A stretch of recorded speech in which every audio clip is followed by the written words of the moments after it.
राम राम दोस्तों, जय बाबा नीम करौली महाराज जी की। आशा है कि आपके ऊपर भी बाबा नीम करौली जी का पार कृपा होगी।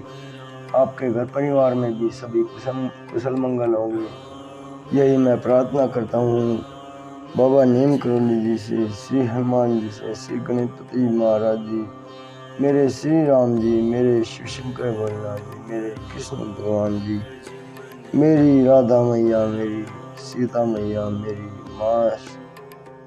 माँ पार्वती, माँ शेरावाली, नव दुर्गा माँ, सभी देवी देवता आपके ऊपर सदैव दया दृष्टि बनाए रखें, यही मेरी प्रार्थना है। दोस्तों, आज मैं आपको श्रीमद् वाल्मीकि रामायण अयोध्या कांड का 99वां सर्ग सुनाऊंगा। सभी देवी देवता विराजे हैं, सभी का आह्वान कर लिया है और इन्हीं की उपस्थिति में, इन्हीं के आशीर्वाद से ये पाठ में आपको सुनाता हूँ। आपके ऊपर पूरा धर्म लाभ हो, पूरी दया दृष्टि करे सभी देवता, श्री राम जी की अपार कृपा हो आपके ऊपर, यही मैं प्रार्थना करता हूँ शुरू करने से पहले। जय श्री राम। श्रीमद् वाल्मीकि रामायण अयोध्या कांड 99वां सर्ग। भरत का शत्रुघ्न के साथ श्री राम के आश्रम पर जाना, उनकी पर्णशाला को देखना तथा रोते रोते प्रभु के चरणों में गिर जाना, श्री राम का उन सबको हृदय से लगाना और मिलना। दोस्तों, आज का पाठ बहुत ही महत्वपूर्ण है, इसे पूरा सुने मेरे भाई। मेरे रोंगटे खड़े हो रहे हैं पढ़ने शुरू करते ही। सभी देवी देवता आपके ऊपर भी कृपा करें। आज भरत मिलन होगा, श्री राम जी का और भरत का मिलन होगा। सेना के ठहर जाने पर भाई के दर्शन के लिए उत्कंठित होकर भरत अपने छोटे भाई शत्रुघ्न को लेकर आश्रम के चिन्ह दिखाते हुए उसकी ओर चले। गुरु भक्त भरत महर्षि वशिष्ठ को यह संदेश देकर कि आप मेरी माताओं को साथ लेकर शीघ्र ही आइए, तुरंत आगे बढ़ गए। सुमंत्र भी शत्रुघ्न के समीप ही पीछे पीछे चल दिए। उन्हें भी भरत के समान ही श्री रामचंद्र जी के दर्शन की तीव्र अभिलाषा थी। चलते चलते ही श्रीमान भरत ने तपस्वी जनों के आश्रमों के समान प्रतिष्ठित हुई भाई की पर्णकुटी और झोपड़ी देखी। उस पर्णशाला के सामने भरत ने उस समय बहुत से कटे हुए काष्ठ के टुकड़े देखे जो होम के लिए संग्रहित थे। साथ ही वहां पूजा के लिए संचित किए हुए फूल भी दृष्टिगोचर हुए। आश्रम पर आने जाने वाले श्री राम और लक्ष्मण के द्वारा निर्मित मार्ग बोधक चिन्ह भी उन्हें वृक्षों में लगे दिखाई दिए, जो कुशों और चीरों द्वारा तैयार करके कहीं कहीं वृक्षों की शाखाओं पर लटका दिए गए थे। उस वन में शीत निवारण के लिए मृगों की लैंडी और भैंसों के सूखे हुए गोबर के ढेर एकत्र करके रखे गए थे, जिन्हें भरत ने अपनी आंखों से देखा। उस समय चलते चलते ही परम कांतिमान महाबाहु भरत ने शत्रुघ्न तथा संपूर्ण मंत्रियों से अत्यंत प्रसन्न होकर कहा, जान पड़ता है कि महर्षि भारद्वाज ने जिस स्थान का पता बताया है वहां हम लोग आ गए हैं। मैं समझता हूँ मंदाकिनी नदी यहाँ से अधिक दूर नहीं है। वृक्षों में ऊंचे बंधे हुए ये चीर दिखाई दे रहे हैं, अतः समय बेसमय जल आदि लाने के निमित्त बाहर जाने की इच्छा वाले लक्ष्मण ने, जिनकी पहचान के लिए यह चिन्ह बनाया है, वह आश्रम को जाने वाला मार्ग यही हो सकता है। इधर से बड़े बड़े दांत वाले वेगशाली हाथी निकलकर एक दूसरे के प्रति गर्जना करते हुए इस पर्वत भाग में चक्कर लगाते रहते हैं। उधर जाने से रोकने के लिए लक्ष्मण ने ये चिन्ह बनाए होंगे। वन में तपस्वी मुनि सदा जिनका आधान करना चाहते हैं, उन अग्निदेव का यह अति सघन धूम दृष्टिगोचर हो रहा है। यहाँ मैं गुरुजनों का सत्कार करने वाले पुरुष सिंह आर्य रघुनंदन का सदा आनंद मग्न रहने वाले महर्षि की भांति दर्शन करूंगा।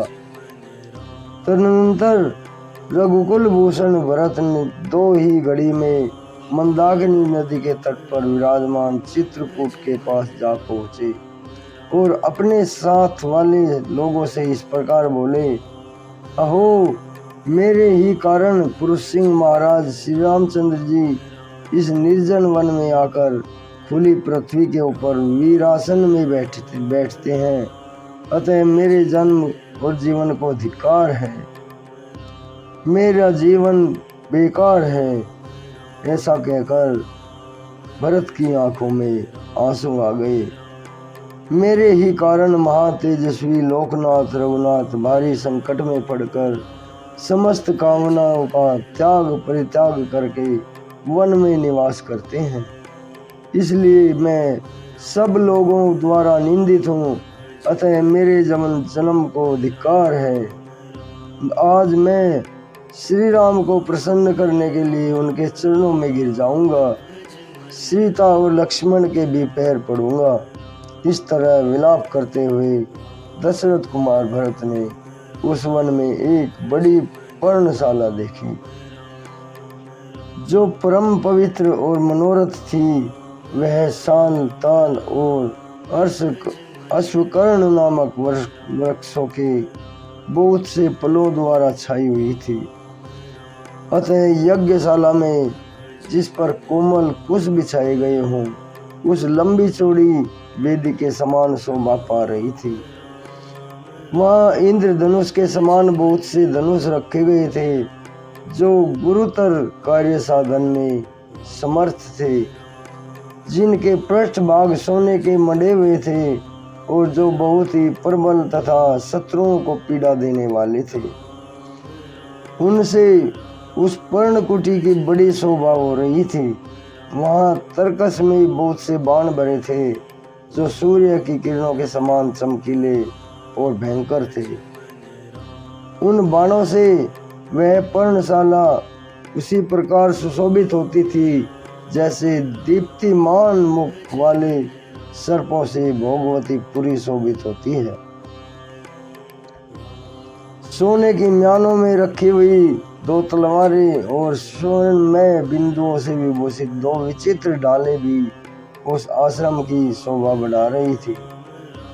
वहाँ गोहों के चमड़े के बने हुए बहुत से स्वर्ण जड़ित दस्ताने भी टंगे हुए थे, जैसे मृग सिंह की गुफा पर आक्रमण नहीं कर सकते, उसी प्रकार पर्णशाला शत्रु समूहों के लिए अगम्य एवं अजेय थी। श्री राम ने उस निवास स्थान में भरत ने एक पवित्र एवं विशाल वेदी भी देखी, जो ईशान कोण की ओर कुछ नीचे थी। उस पर अग्नि प्रज्वलित हो रही थी। पर्णशाला की ओर थोड़ी देर तक देखकर भरत ने कुटिया में बैठे हुए अपने पूजनीय भ्राता श्री राम को देखा, जो सिर पर जटामंडल धारण किए हुए थे। उन्होंने अपने अंगों में कृष्ण मृग चर्म तथा चीर एवं वलकल वस्त्र धारण कर रखे थे। भरत को दिखाई दिया कि श्री राम पास ही बैठे हैं और प्रज्वलित अग्नि के समान अपनी दिव्य प्रभा फैला रहे हैं। समुद्र पर्यंत पृथ्वी के स्वामी धर्मात्मा महाबाहु श्री राम सनातन ब्रह्मा की भांति कुछ बिछी हुई उस वेदी पर बैठे हैं। उनके कंधे सिंह के समान, भुजाएं बड़ी बड़ी और नेत्र प्रफुल्ल कमल के समान थे। उस वेदी पर वे सीता और लक्ष्मण के साथ विराजमान थे। उन्हें इस अवस्था में देखकर धर्मात्मा श्रीमान केकयी कुमार भरत शोक और मोह में डूब गए और बड़े वेग से उनकी ओर दौड़े। भाई की ओर दृष्टि पड़ते ही भरत आर्त भाव से विलाप करने लगे। वे अपने शोक के आगे आवेग को धैर्य से रोक ना सके और आंसू बहाते हुए गदगद वाणी में बोले, हाय, जो राजसभा में बैठकर प्रजा और मंत्रियों के बीच मंत्रियों को सेवा तथा सम्मान पाने के योग्य हैं, वे ही मेरे बड़े भाई श्री राम यहाँ जंगली पशुओं से घिरे हुए बैठे हैं। जो महात्मा पहले कई सहस्र वर्षों का उपयोग करते थे, जो महात्मा पहले कई सहस्र वस्त्रों का उपयोग करते थे, वे अब धर्माचरण करते हुए यहाँ केवल 2 मृग चर्म धारण करते हैं। जो सदा नाना प्रकार के विचित्र फूलों को अपने सिर पर धारण करते थे, वे ही श्री रघुनाथ जी इस समय इस जटा को कैसे सहन करते हैं। जिनके लिए शास्त्रोक्त यज्ञों के अनुष्ठान द्वारा धर्म का संग्रह करना उचित है, वे इस समय शरीर को कष्ट देने से प्राप्त होने वाला धर्म का अनुसंधान कर रहे हैं। जिनके अंगों की बहुमूल्य चंदन से सेवा होती थी, उन्हीं मेरे पूज्य भ्राता का यह शरीर कैसे मल सेवित हो रहा है। हाय, जो सर्वथा सुख भोगने के योग्य हैं, वे श्री राम मेरे ही कारण ऐसे दुख में पड़ गए हैं। ओह, मैं कितना क्रूर हूँ, मेरे इस लोक निंदन जीवन को धिक्कार है, धिक्कार है। इस प्रकार विलाप करते हुए भरत अत्यंत दुखी हो गए। उनके मुखारबिंद पर पसीने की बूंद दिखाई देने लगी। वे श्री रामचंद्र जी के चरणों तक पहुंचने से पहले ही पृथ्वी पर गिर पड़े। अत्यंत दुख के संतप्त होकर महाबली राजकुमार भरत ने एक बार दीनवाणी में आर्य के घर पुकारा, फिर वे कुछ न बोल सके। आंसुओं से उनका गला रुंध गया था। यशस्वी श्री राम की ओर देखा और वे हाँ आर्य कहकर चीख उठे। इससे आगे उनसे कुछ न बोला जा सका। फिर शत्रुघ्न भी रोते रोते श्री राम जी के चरणों में प्रणाम करके दौड़ते हुए गिर पड़े। श्री राम ने उन दोनों को उठाकर छाती से लगा लिया। फिर वे भी नेत्रों से आंसुओं की धारा बहाने लगे। तत्पश्चात राजकुमार श्री राम तथा लक्ष्मण उस वन में सुमंत्र और निषाद राजगुह से मिले।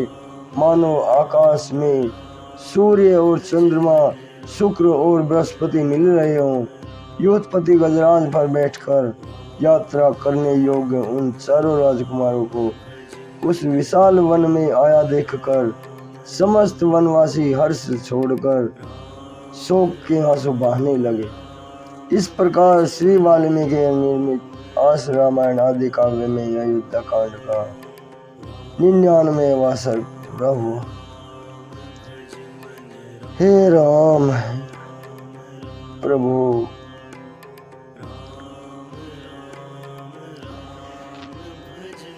दोस्तों, ये आज का राम भरत मिलन 99वां सर्ग पूरा हुआ है, लेकिन बहुत ही मुश्किल से पूरा किया है दोस्तों।